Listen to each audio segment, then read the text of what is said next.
I grew up, like many of us grew up, hearing that if you get good grades and you go to college and graduate and do something productive, you should be fine.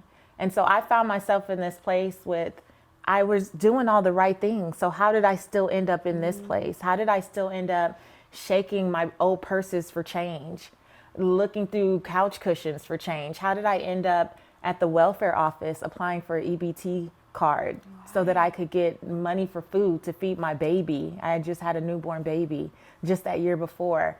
And it was at one of my lowest points where I was in the bathroom in the mirror, literally crying and bawling and saying, God, why me? I literally feel like I've done all of the right stuff. I've been good to people. I operate in integrity. I ran a great business. How did I get to this place? And before I knew it, my knees hit the floor and it was that uncontrollable bawl. And finally for me, I felt what I call the Holy Spirit, or that still small voice that told me to get my Bible. And so when I reached for my Bible, the verse that I found was Proverbs 17:16. And it said, what good is money in the hands of a fool if they don't have the desire to seek wisdom? And that hit me because I was like, here I am.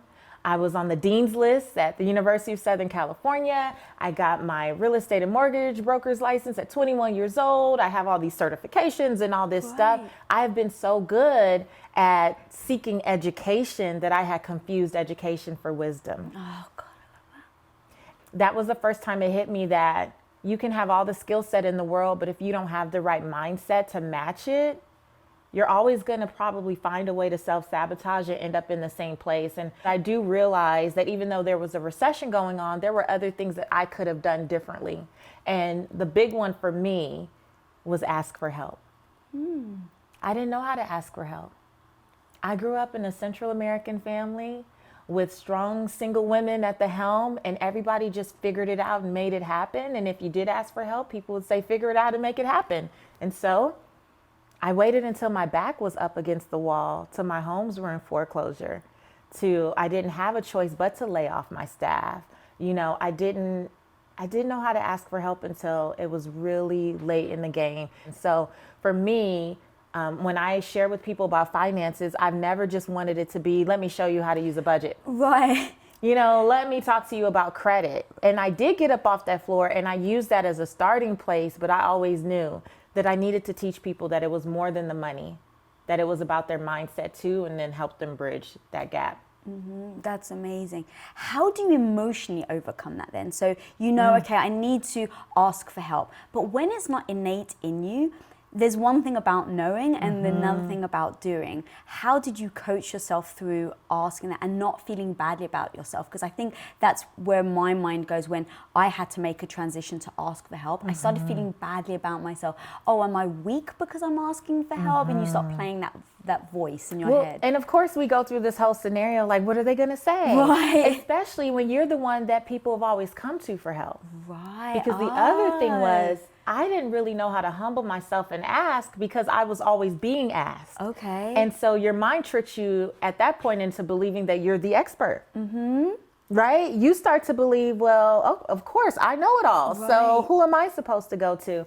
But you never know it all. And when I really started to think about just that, I started to get, you don't know what you don't know.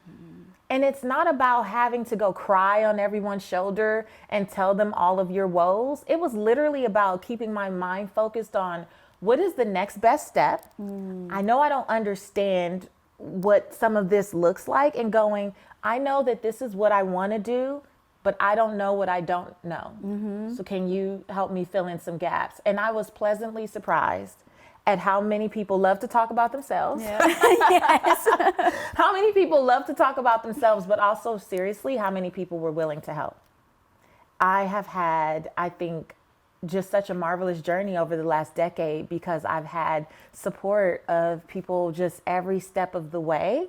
And even when I didn't know what to ask, people have literally just swooped in and just given me a new idea or exposed me to something that made me go, okay, this was the next thing. This was the thing. And I would just say, getting over yourself and being more committed to the bigger picture than how you feel about what someone may say in the moment, because usually that's a story that we make up. It's not even real.